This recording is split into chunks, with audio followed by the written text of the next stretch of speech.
Nessa série de mensagens temáticas, são 22 mensagens, essa é a sétima. E é o fundamental, irmãos, é a base do cristianismo. Então, nessas 6 mensagens que você já ouviu, está sendo gravado, até mesmo para futuras turmas de batismo.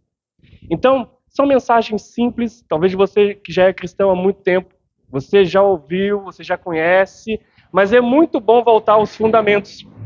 É muito bom voltar a esses princípios básicos da nossa fé. Eu estou utilizando como material essas lições, muito conhecida, Começando a Vida Cristã, volume 1, e Começando a Vida Cristã, volume 2. Muito legal, dei muita aula para batismo, escola de jovens, adolescentes, com essas 2 lições. Muito bom, básico, simples e objetivo. E hoje eu quero falar com você sobre um tema muito simples, que é conhecendo Deus, conhecimento de Deus, ou uma pergunta básica: quem é Deus para você? Quem é Deus para você? Como você me responderia?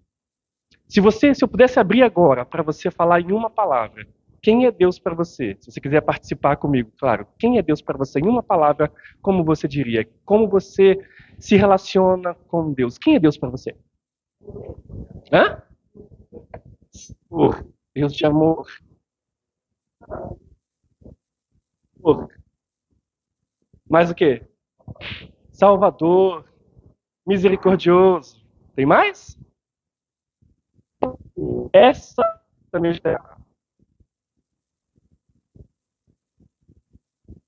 Em toda isso que você vai ver que uma das relações que Jesus tinha era de paternidade. Ele se relacionava com Deus como meu pai. Meu pai. Isso é lindo demais, né? Eu, quando eu me casei com a Paula tinha várias situações que atrapalhavam um pouco a gravidez. Tentamos por muitas vezes, até que na insistência e persistência, ela engravidou. Era o meu sonho ser pai. Eu digo para você que a minha paternidade mudou muito meu cristianismo, a minha forma de me relacionar com Deus. Eu não sei você que é papai, você que é mamãe, alguns já são vós, né? Alguém que é bisavô. Bisavô, olha, tem bisavô, bisavós. A minha relação com meu filho mudou muito a minha visão com Deus. E eu olho, eu fico imaginando quando Deus envia seu único filho para morrer por mim e por você.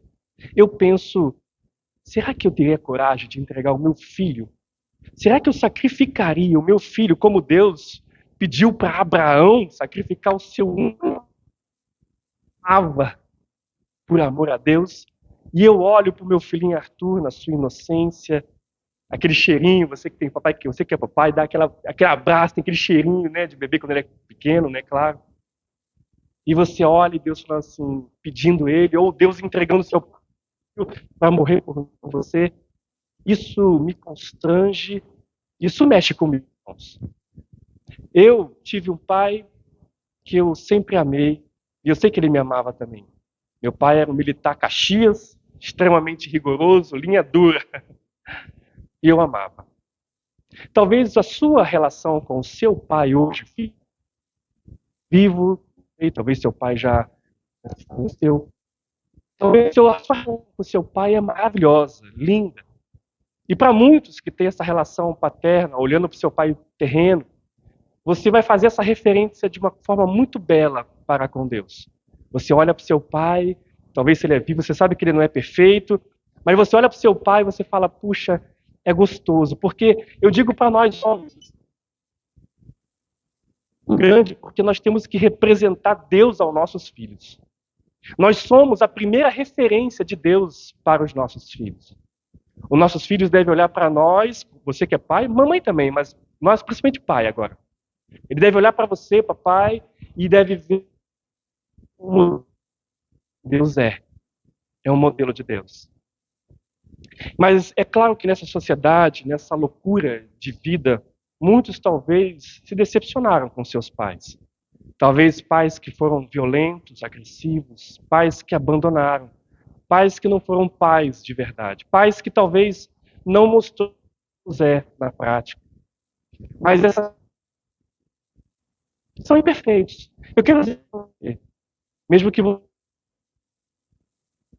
com seu pai. Eu quero dizer que, acho que em Isaías, né? Mesmo que se fala mesmo que se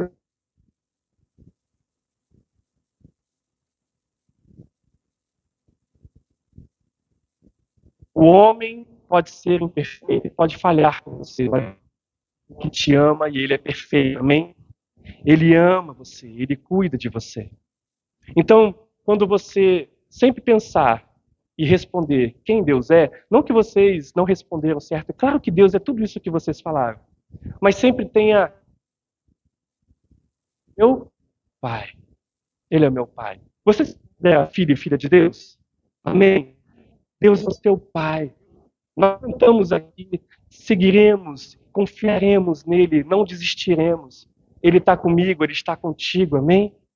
E se você é filho e filha dele, como você tem vivido esse relacionamento paterno? Você tem sido um bom filho também? Quando você é pai, eu olho para o meu filho e eu falo, eu espero, eu tenho muitas expectativas com o meu filho. Eu olho para ele, eu quero que ele seja obediente, eu quero que ele seja bem-sucedido, eu quero que ele possa me ouvir. E é claro que nem sempre acontece isso, você sabe, né? Você que é papai, você fala uma vez, duas, três, 50 mil vezes. E às vezes parece que ele quer desafiar você. E você, às vezes, com dor. Alguns agem de uma outra forma, outros não. Eu sou daquele que cumpre a palavra. Quando precisa for, eu dou uma palmadinha. Sem machucar, sem raiva. É o que a palavra diz. E eu faço isso, já fiz isso chorando, irmãos. E uma vez eu fiz isso e eu falei, papai, filho, você ama o papai? Papai fez isso por amor. Você me dá um abraço? E aí ele me dava um abraço, eu beijava ele e acabava ali. Eu vejo que Deus, ele olha e ele disciplina todos os seus filhos, porque ele só disciplina aqueles que ele ama. E se você um dia estiver assim, meio fora da curva, e Deus te chamar, não fique zangado. É Deus te amando e te corrigindo, te trazendo para o centro de amor e proteção dele. Deus é Pai, guarde isso. Saia daqui hoje com essa certeza: Deus é Pai. E sendo Ele Pai, você precisa aprender a conhecê-lo. O tema é o conhecimento de Deus. Eu quero ler um texto com você que vai ser projetado aqui, Oséias, capítulo 6, versículo 3. Oséias, capítulo 6, versículo 3, que diz assim: Conheçamos e prossigamos em conhecer o Senhor. Como o amanhecer, a sua vinda é o quê? É certo. Você está atento comigo? Vamos lá. Vocês estavam dispersos aí, vou ler de novo. Conheçamos e prossigamos em conhecer o Senhor. Como o amanhecer, como hoje à noite, logo, logo amanhece, certo? Como o amanhecer, a sua vinda é certa. Descerá sobre nós como chuva fora de época que rega a terra. Deus não está distante de você. Alguns brincando dizem, eu não vou orar e nem pedir nada a Deus porque eu não quero incomodá-lo. Não, ele é meu pai, ele é seu pai. Queridos, quando Jesus morreu na cruz, o véu se rasgou. Você não tem mais restrição para se aproximar dele. Através de Jesus Cristo, você pode se aproximar dele como um filho amado. E você orar e falar com ele, e ele te ouvirá. Amém, irmãos? Você precisa ter essa certeza em seu coração. O conhecimento de Deus e saber quem Ele é define muito o meu relacionamento com Ele. Veja, quando eu olho o início desse versículo, diz assim: conheçamos e prossigamos em conhecer o Senhor. Olha quantos verbos e conjugações verbais aqui. Quem é professor sabe. Conheçamos e prossigamos. Você vai ver que são verbos o quê? Contínuos. Deus é infinito, irmãos. Nós somos limitados. E se Deus, na sua infinitude, irmãos, por mais que você o busque, por mais que você o procure, sempre haverá mais dele, amém? Sempre você aprenderá mais dele, sempre você transbordará mais dele. Não tem fim.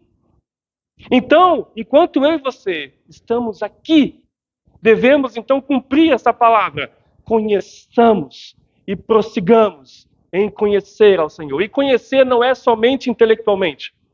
Esse conhecer, se você se lembrar lá de Gênesis, Quando o texto diz que Adão conheceu Eva e gerou o quê? Filhos. Isso quer dizer intimidade. Intimidade, relação de intimidade, proximidade. Não existe intimidade à distância. Existe intimidade à distância? Hoje, por mais que a tecnologia tente aproximar, mas nada se compara com o pessoal. Você concorda comigo? Nada se compara com o cheiro, com o toque, com o tete a tete. Conhecer significa intimidade. Intimidade, para gerar intimidade, significa que você tem que se aproximar. Tem que ter aproximação. É por isso que ele diz: conheçamos e prossigamos em conhecer o Senhor. E como o amanhecer, a sua vinda é certa. Eu amo o texto de Mateus 6,6, quando diz que quando você entrar no seu quarto, é lindo isso, irmãos. Você tem que entender isso para você. Quando você entrar no seu quarto para orar em secreto, o que o texto diz? O Deus que está em secreto, ele falará o quê? O que ele fará no secreto com você? Ele te recompensará, irmãos. Aí você pode pensar, puxa, eu quero a recompensa, eu quero uma casa, quero isso, mas não é isso que ele está dizendo. Ele está dizendo que ele te recompensará com a presença dele, irmãos. Com a gloriosa presença. Imagine você no seu quarto, você entrando, você levantando, não sei qual é o horário que você costuma levantar para orar. E você levantar e falar assim, você se lembrar desse texto: Senhor, eu estou indo para o meu quarto, eu estou indo para o meu secreto, o meu tempo a sós com Deus, e eu quero que essa palavra se cumpra, e ela vai se cumprir porque Deus não é homem para mentir. Você precisa crer nisso. Fé é isso, irmãos. Aí você vai para o seu quarto para orar ao seu Pai. Ao seu Pai. E ele diz que quando você orar no secreto, o Deus que te vê no secreto, ele te recompensará. Ele se revelará a você. Ele mostrará para você os planos dele para a sua vida. Ele mudará aquilo que você não consegue fazer sozinho. Ele te dará forças a vencer as lutas que talvez você esteja vivenciando. Ele te dará o ânimo, ele transbordará o seu espírito para vivenciar essa caminhada linda na presença dele. Amém, irmãos? Então, quando você for para esse momento de oração, saiba que você está falando com o seu Pai e ele quer falar contigo e ele te recompensará nesse encontro. É lindo, irmãos. Quando meu filho está andando, hoje não, Dia das Crianças, ele pediu aquele tech deck, agora um skatinho de dedo. Irmãos, ele chegou para mim e falou assim, estava minha esposa, e ele assim, ai mamãe, puxa, só os melhores pais dão um tech deck para os seus filhos. Que estratégia fantástica! Se ele, com 7 anos, já faz esse tipo de estratégia, como eu vou dizer não? Imagine Deus, quando você chega diante dele de oração. Só o papai assim. Não é verdade, irmãos? Jesus já não disse isso? Que sendo vocês maus, sabe dar coisas boas para seus filhos, quanto mais eu. Deus dizendo, claro. Irmãos, é maravilhoso você entender quem é Deus e conhecê-lo na sua intimidade, na sua vida com ele. Não podemos definir Deus. Aqui eu vou falar questões um pouco teológicas, mas é importante para você que vai se preparar para o batismo. Não podemos definir Deus. Você pode definir Deus? Não tem como defini-lo. Mas podemos conhecê-lo, guarde para essa palavra, podemos conhecê-lo pelos seus atributos. A teologia coloca de 2 formas: atributos naturais e atributos morais. Ele se revelou através da natureza, pela sua criação. Não que Deus é a natureza, isso é panteísmo, não é isso. Mas ele se revela através da sua criação. Deus se revela através da sua palavra. E principalmente, ele se revela pelo seu Filho. Quem é seu Filho? Jesus Cristo. Jesus Cristo. Então, como é que é a revelação natural, seus atributos naturais? Mas antes eu quero ler um texto. Romanos 1, versículo 20 a 21. Romanos, capítulo 1, versículo 20 a 21, diz assim: porque os atributos, olha só, irmãos, porque os atributos invisíveis de Deus, isto é, o seu eterno poder e sua divindade, claramente se reconhecem desde a criação do mundo, sendo percebidos por meio das coisas que Deus o quê? Fez. Por isso, os seres humanos são indesculpáveis, porque tendo conhecimento de Deus, não o glorificaram como Deus, nem lhe deram graças. Esse é um texto difícil até quando as pessoas olham, porque o texto está dizendo que o ser humano, ele está diante de Deus indesculpável por olhar tudo que Deus fez e não glorificar. Como pode, irmãos? Aí você olha para a ciência.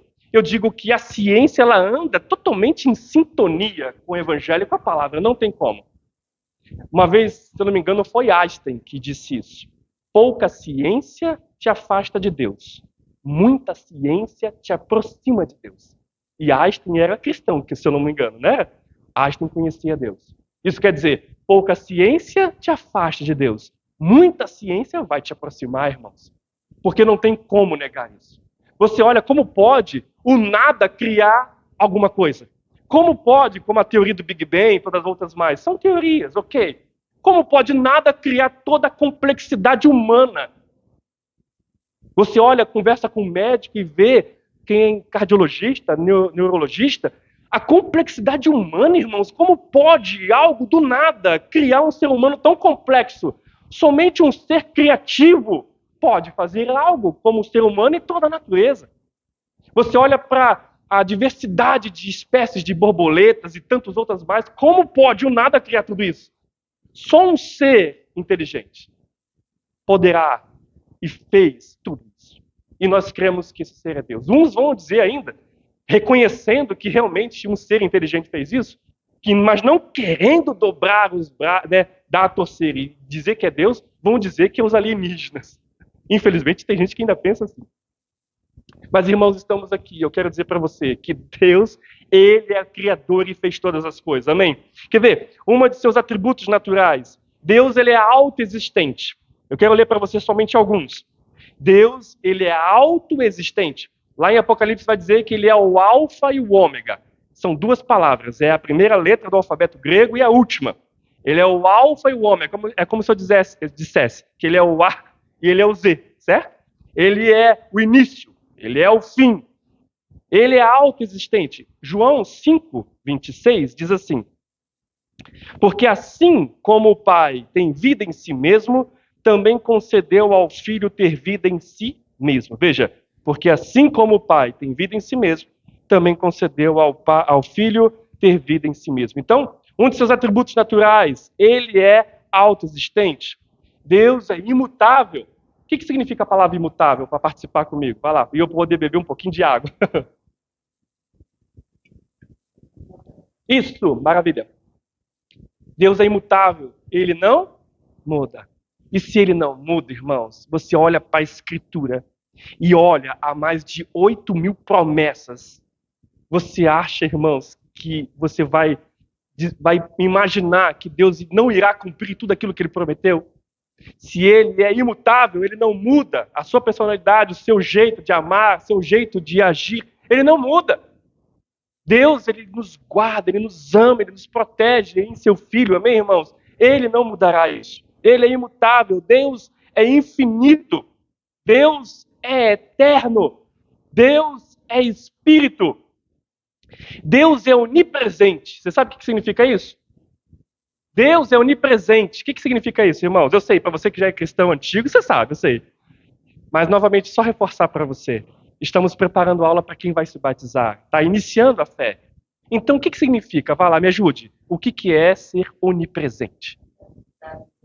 Ele está em todos os lugares.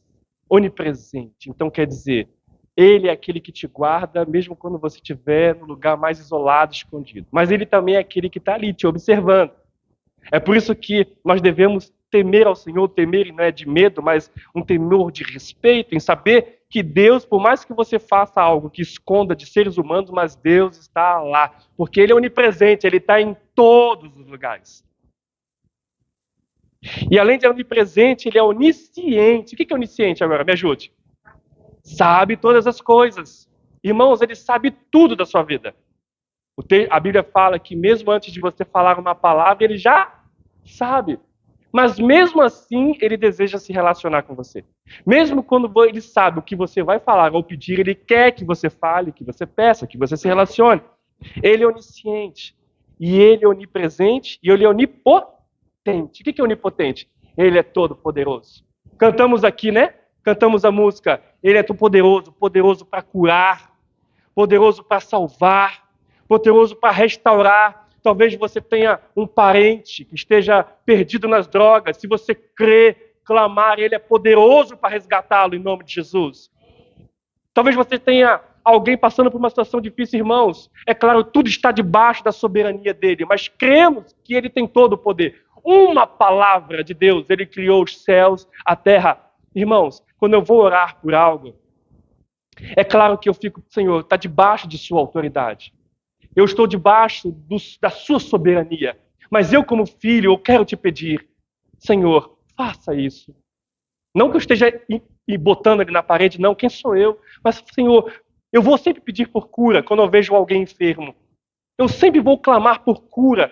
E aí eu digo, Senhor, cure, cure, Senhor. Enquanto houver vida, enquanto houver respiração, eu sempre vou clamar por cura. E claro, eu estou debaixo da autoridade dele, da soberania dele. É claro que haverá momentos que é tão glorioso quando você coloca as mãos sobre alguém e alguém é curado. E é tão difícil, às vezes, quando você ora, quando você intercede, quando a igreja ora e algo não acontece. Mas mesmo assim nós glorificamos a Deus porque nós entendemos que tudo pertence a Ele, tudo está no controle dele, amém, irmãos? Nós nunca iremos desfalecer, perder a nossa fé, porque sabemos que Ele tem o melhor para nós. Ele tem o melhor, Ele é todo poderoso, Ele é onisciente, Ele é onipresente. Esses são um dos seus atributos naturais. Mas também nos relacionamos pelos seus atributos morais. Entre seus atributos morais, o famoso texto que Deus é amor. Você pode repetir comigo? Deus é amor. Mas só que entenda, amor não é Deus. Deus é amor, mas amor não é Deus. Deus, ele é amor. Ele é a essência do amor. 1 João 4:8 diz assim: quem não ama não conhece a Deus, pois Deus é amor. Veja, quer dizer, se eu sou filho dele, e ele é o meu pai, e ele está em mim, e eu nele, e eu o conheço na minha intimidade com ele, isso quer dizer, a minha vida também deve transbordar o quê? Amor. Porque Deus é amor. Mas Deus é santo também. É um dos seus atributos naturais, Deus é santo. Isso quer dizer, sede santos, porque eu sou santo. Texto tão conhecido, né? Mas não é santo de time não, tá? Sede santos, de santidade. E santidade, irmãos, é você não se isolar do mundo. Não é você agora entrar em uma gruta e entrar no seu mundo sozinho e se isolar do mundo, não.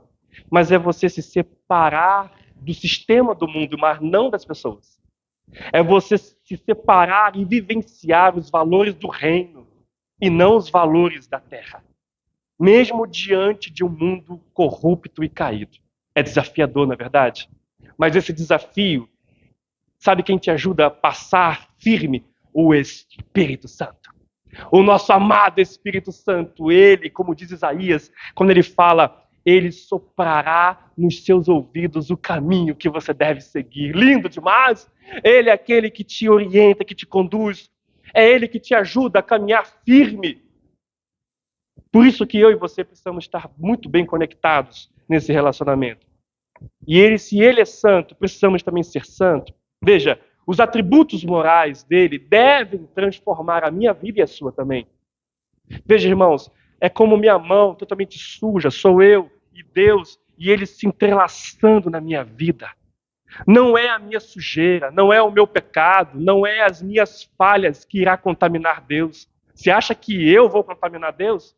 Mas quando eu e ele nos juntamos, mesmo na minha imperfeição, é a beleza dele, é a santidade dele, é o amor dele que me transforma, que transforma você. Não tem como você estar ali, ó, no seu quebrantamento, submisso, quebrantado diante de Deus, e ele que é santo, não santificar você, não mudar você, e você também você vai desejar isso, porque você quer se parecer com ele. E ele é amor, e vai transbordar você também de amor. E ele não é somente santo e amor, mas ele também é verdade. Isso quer dizer, ele sendo verdade, vai transformar você para que você também tenha uma vida íntegra. Deus disse para Abraão assim: ande na minha presença e o quê? Seja perfeito. Aí você olha, então Deus está dizendo para eu ser certinho, sem nenhum erro. Não. Uma tradução mais correta poderia dizer: ande na minha presença e seja coerente, seja verdadeiro, seja aquele que eu espero que você seja. Verdadeiro, autêntico. Isso é ser perfeito. Deus é justiça. Deus é fiel. Amém, irmãos? Deus é fiel. Tudo que Deus faz é bom e tudo é para a sua glória. Jó 25:2 diz assim: a Deus pertence o domínio e o poder. Ele faz reinar a paz nas alturas celestes. Ele tem todo o poder, tem todo o domínio. Deus não está longe das pessoas. E é por isso que ele enviou o seu filho Jesus, para que Jesus fosse a ponte de acesso a ele. Deus não está longe de você, irmãos. Veja, Jeremias, deixa eu ler o texto, mais alguns textos e já vou finalizar. Jeremias 23, versículo 23 e 24, diz assim: sou eu, Deus apenas de perto, diz o Senhor, e não também o Deus de longe? Pode alguém se ocultar em esconderijos, de modo que eu não o veja? Diz o Senhor. Não encho eu os céus e a terra? Diz o Senhor. Olha que lindo, irmãos. Não sou eu o mesmo Deus de longe, não sou eu o mesmo Deus de perto, diz o Senhor, e não também o de longe. Isso quer dizer, o mesmo Deus de longe, aquele que diz que a terra é como o estrado de seus pés. Esse mesmo Deus glorioso, poderoso, que parece estar distante, mas ele é o mesmo Deus de perto. É o mesmo Deus relacional, que te chama de filho, e ele espera que você o chame de pai e se relacione nesse lindo relacionamento. João 14, versículo 8 e 9, também diz assim, veja o que Filipe disse.